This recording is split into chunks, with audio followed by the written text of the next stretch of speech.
सदियों की ठंडी बुझी राख सुगबुगा उठी, मिट्टी सोने का ताज पहन इठलाती है।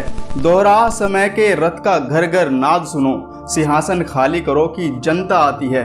तारीख थी 25 जून 1975। आधी रात बीत चुकी थी और उस वक्त के राष्ट्रपति फखरुद्दीन अली अहमद अपने आवास पर ही मौजूद थे। तभी अचानक राष्ट्रपति के पास एक फ़ोन कॉल आती है। यह वो फ़ोन कॉल थी जिसने उस वक्त देश में एक अलग ही तरह की दहशत और खौफ को भर दिया था। ये फ़ोन था उस वक्त की प्रधानमंत्री इंदिरा गांधी का, जिसमें उन्होंने देश के राष्ट्रपति को कहकर इमरजेंसी लगवा दी थी। सुबह होने पर जब देश के लोगों को पता चला कि देश में इमरजेंसी लग चुकी है, तो देश के लोगों में एक अलग ही डर पैदा हो चुका था। लोगों ने उस दिन से पहले कभी ऐसी स्थिति को नहीं देखा था, इसलिए लोग घबराए हुए भी थे और उनके मन में अलग अलग तरह के सवाल भी थे। लोगों को यह डर था कि कहीं वे अपने राजनीतिक अधिकारों को न खो दें। इसी के साथ साथ उन्हें अपने व्यवसाय और रोजगार की भी चिंता थी, और साथ ही साथ उनके मन में सबसे बड़ा सवाल ये भी था कि आखिर देश पर ऐसी कौन सी आफत आ पड़ी है कि आधी रात को देश में इमरजेंसी लगानी पड़ गई। तो दोस्तों, अगर आप भी इन सवालों का जवाब जानना चाहते हो तो बने रहें इस वीडियो के लास्ट तक और चैनल को जरूर सब्सक्राइब करें। 25 जून 1975 से लेकर 21 मार्च 1977 तक, यानी कि 21 महीनों तक भारत में इमरजेंसी लागू की गई थी।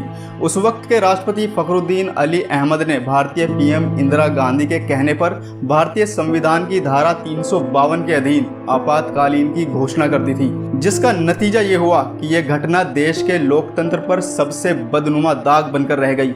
स्वतंत्र भारत के इतिहास में यह काल सबसे ज्यादा विवादों से घिरा हुआ काल था, जिसने उस वक्त देश में एक अलग तरह की दहशत और खौफ को भर दिया था। दरअसल इमरजेंसी के पीछे साल 1971 का चुनाव था। उस साल इंदिरा गांधी ने रायबरेली सीट पर तेज तर्रार नेता राजनारायण को हराया था। इस चुनाव में कांग्रेस पार्टी को जबरदस्त जीत मिली थी। कुल 518 सीटों में से कांग्रेस को 352 सीटें हासिल हुई थी। राजनारायण कई बार इंदिरा गांधी के खिलाफ रायबरेली से चुनाव लड़ते और हारते गए, और 1971 में भी उन्हें हार का ही मुंह देखना पड़ा। लेकिन इस बार राजनारायण ने इंदिरा गांधी पर चुनाव में धांधली करने का आरोप लगा दिया और उनके खिलाफ हाई कोर्ट पहुंच गए। इंदिरा गांधी पर चुनाव जीतने के लिए अनुचित तरीके का इस्तेमाल करने का आरोप था, और उन्होंने इंदिरा गांधी की इस जीत को इलाहाबाद हाई कोर्ट में चुनौती दे दी, और यहीं से शुरू होता है देश में राजनीतिक के उथल पुथल का दौर। इस पर इंदिरा गांधी ने कहा कि जब से मैंने आम आदमी और देश की महिलाओं के फायदे के लिए कुछ प्रगतिशील कदम उठाए हैं, तभी से मेरे खिलाफ गहरी साजिशें रची जा रही हैं।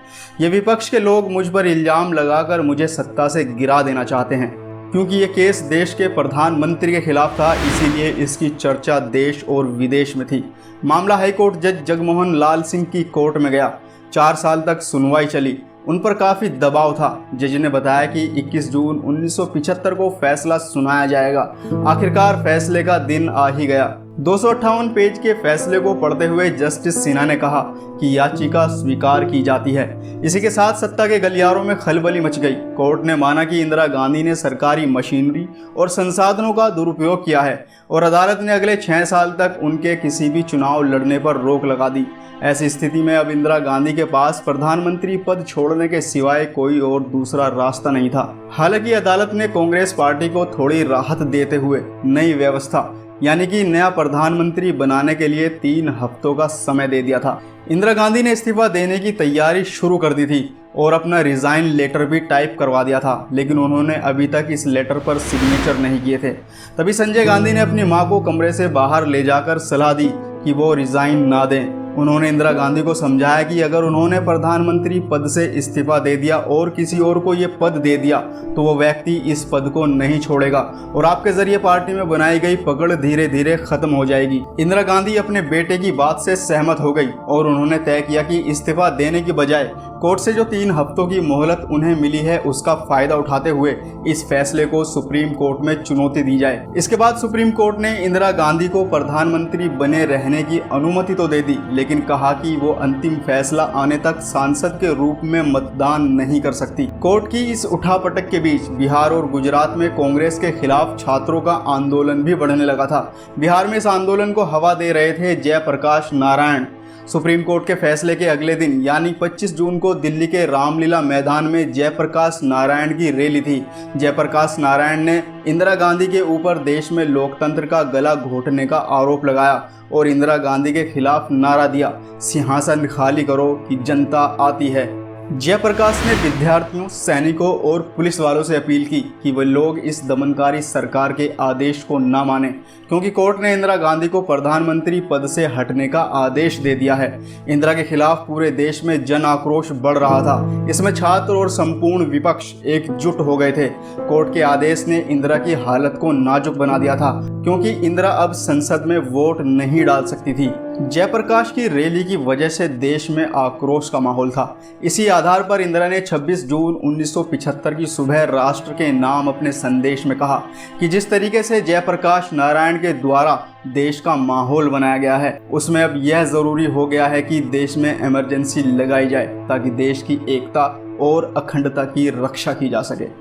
भारत का संविधान धारा 352 यानी कि इमरजेंसी के तहत सरकार को कुछ खास अधिकार देता है, जैसे नंबर 1, पीएम जब तक चाहे सत्ता में बना रह सकता है। नंबर 2, लोकसभा और विधानसभा के लिए चुनाव की कोई ज़रूरत नहीं होती। नंबर 3, मीडिया और अखबार आज़ाद नहीं रहते। और नंबर 4, सरकार किसी भी कानून को पास करा सकती है। इमरजेंसी के जरिए इंदिरा गांधी जिस विरोध को शांत कराना चाहती थी, उसी ने 19 महीने में कांग्रेस पार्टी का बेड़ा गर्क कर दिया। 18 जनवरी 1977 को इंदिरा गांधी ने अचानक ही मार्च में लोकसभा चुनाव कराने का ऐलान कर दिया। 16 मार्च को हुए चुनाव में इंदिरा गांधी और संजय गांधी दोनों ही बुरी तरीके से हार गए और 21 मार्च को इमरजेंसी को ख़त्म कर दिया गया। लेकिन इमरजेंसी अपने पीछे लोकतंत्र का सबसे बड़ा सबक छोड़ गई और इस तरह इंदिरा गांधी के जरिए देश में लगाई गई इमरजेंसी भारत के राजनीतिक इतिहास की सबसे अहम घटना बन गई।